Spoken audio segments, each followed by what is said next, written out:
Pelatih Timnas Indonesia U23, Gerald van den Burg, tercatat memiliki sejumlah pemain serbabisa yang telah dipanggil untuk mengikuti pemusatan latihan (TC) menuju Piala AFF U23 2025. Hadirnya para pemain serbabisa yang dapat menempati sejumlah posisi yang berbeda ini tentu bisa memudahkan Gerald van den Burg dalam merancang komposisi skuad terbaik untuk Timnas Indonesia U23. Sebab, hadirnya para pemain itu bisa memberikan pelapis di posisi lain mengingat jumlah pemain yang didaftarkan dibatasi sebanyak 23 nama saja. Apabila membedah kompetensinya, beberapa penggawa skuad Garuda Muda memang tergolong serbabisa. Sejumlah pemain bisa menjalankan peran yang berbeda sesuai dengan kebutuhan.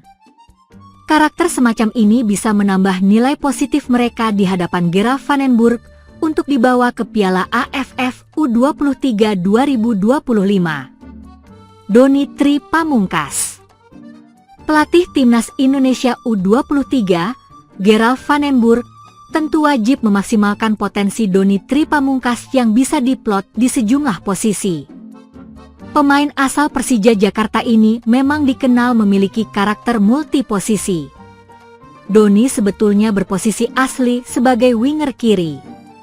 Namun, bersama Shin Tae-yong, dia sempat diplot mengisi bek kiri Timnas Indonesia U20. Posisinya kemudian bergeser ke area wingback kiri di era wingback kiri di bawah asuhan Indra Syafri. Sedangkan saat memperkuat Persija musim 2024-2025, Doni beberapa kali dipasang mengisi pos winger kanan. Dengan kelebihan semacam ini, Kapten Timnas Indonesia U20 itu bisa dimaksimalkan sesuai dengan kebutuhan. Robby Darwish.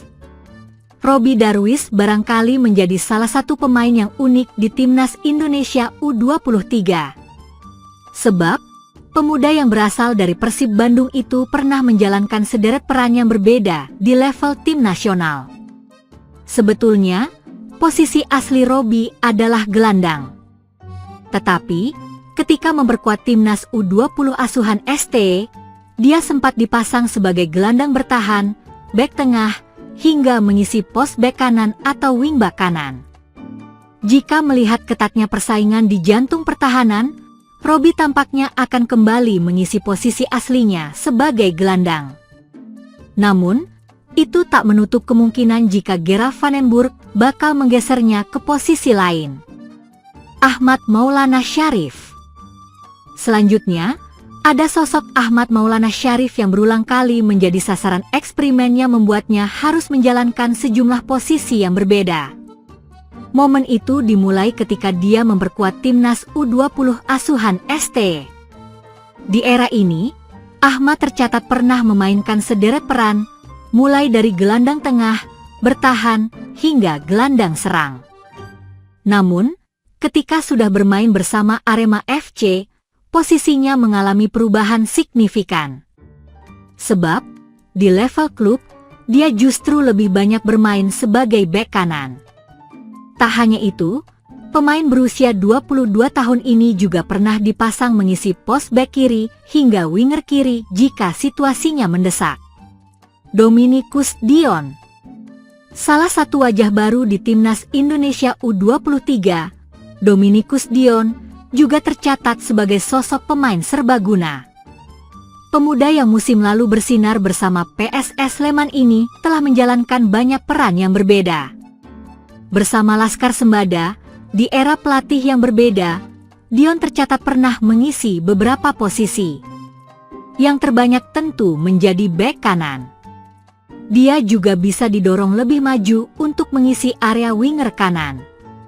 Hebatnya lagi, pada Liga 1 2024-2025, pemain berusia 20 tahun ini juga pernah bermain sebagai gelandang tengah, gelandang serang, hingga pos bek kiri. Ini bakal jadi modal berharga bagi Dion untuk menembus skuad Garuda Muda. Pelatih Timnas Indonesia Patrick Kluivert diharapkan punya target baru usai lolos ke putaran keempat kualifikasi Piala Dunia 2026 zona Asia. Strategi anyar juga perlu diusung karena lawan-lawan yang dihadapi kemungkinan punya kualitas dan karakter permainan berbeda. Timnas Indonesia berpeluang besar lawan 4 tim yakni Qatar, Arab Saudi, Uni Emirat Arab, dan Irak. Sedangkan Oman kemungkinan berada satu pot dengan Indonesia sehingga diperkirakan tidak segrup. Target Timnas Indonesia di putaran ketiga kualifikasi sudah terpenuhi dengan melaju ke fase keempat. Kini skuad Garuda punya misi baru yang tak kalah sulit.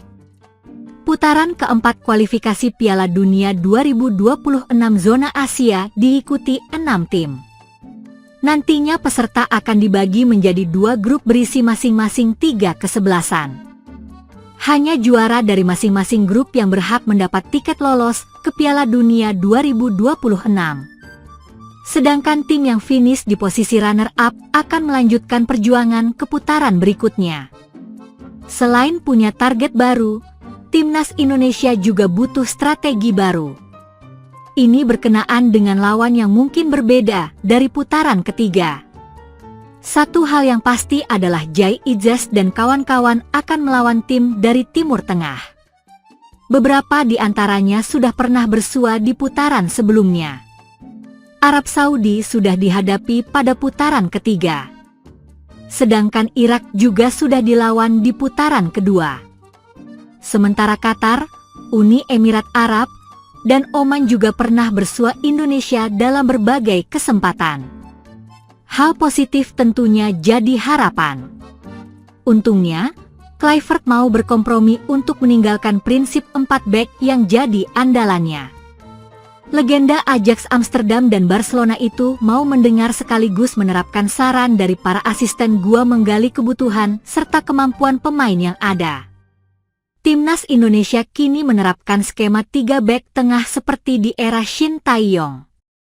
2 bek sayap di kiri dan kanan berperan penting dalam menusuk zona lawan sekaligus menopang penyerang sayap di depan. Hasilnya, 2 kemenangan dan 2 kali kalah dari 4 pertandingan yang dipimpin Kluivert. Torehan itu cukup membawa Timnas Indonesia ke putaran keempat kualifikasi. Timnas Indonesia akan kembali melanjutkan perjuangan mereka untuk mendapat tiket ke Piala Dunia 2026. Skuad Garuda dipastikan lolos ke putaran keempat kualifikasi Piala Dunia 2026 zona Asia setelah finish di posisi keempat dalam klasemen grup C putaran ketiga. Mengantongi total 13 poin, Indonesia dan Arab Saudi yang berada di posisi ketiga dipastikan berlaga di putaran keempat yang akan digelar pada Oktober 2025. Dari putaran ketiga, sudah ada 6 tim dari Asia yang dipastikan lolos langsung ke Piala Dunia 2026. Mereka adalah Iran, Uzbekistan, Korea Selatan, Yordania, Jepang, dan Australia. Namun, ada isu besar yang mencuat akhir-akhir ini, di mana terjadi konflik besar di wilayah Timur Tengah yang melibatkan Iran dan Israel.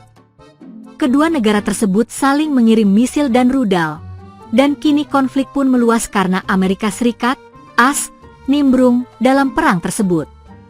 Presiden AS Donald Trump melancarkan serangan militer terhadap 3 fasilitas nuklir Iran di Fordo, Natanz, dan Isfahan. Tentu saja Iran tak tinggal diam dan meresponnya dengan melakukan koordinasi dengan sekutunya, Rusia.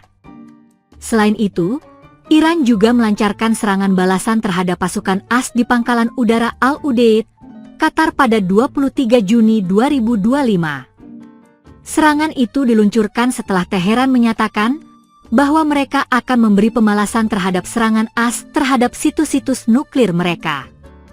Akibat perang tersebut, dampak besar bisa dirasakan oleh timnas Iran yang sudah dipastikan lolos ke Piala Dunia 2026. Sebab, bisa saja Iran mendapat larangan bermain di Piala Dunia 2026 dari FIFA jika konflik terus berlanjut, bahkan semakin parah.